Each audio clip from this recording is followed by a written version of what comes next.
มีสิพาทุกคนมาเบิ่งต้นไม้หอมโคลีเนาะที่ปลูกพร้อมกันแต่ว่าประสิทธิภาพมันต่างกันต้นนี้เลย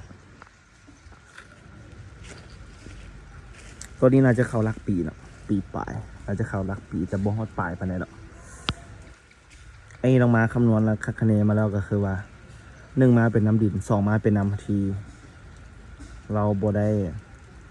ตัดหากตัดกิ่งมันออกให้มันเป็นต้นเดียวมันก็เลยหับแดดหลายๆใบสำหรับคนที่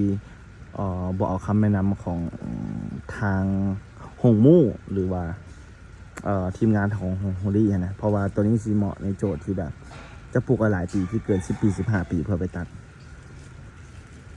มันจะเหมาะกว่าเนาะตัวนั้นมันคือเร่งรัดแล้วเขาต้องเบิ่งเป็นพิเศษตัวนี้คือปล่อยธรรมชาติเลยเรื่องดิบเพราะว่าต้นใหญ่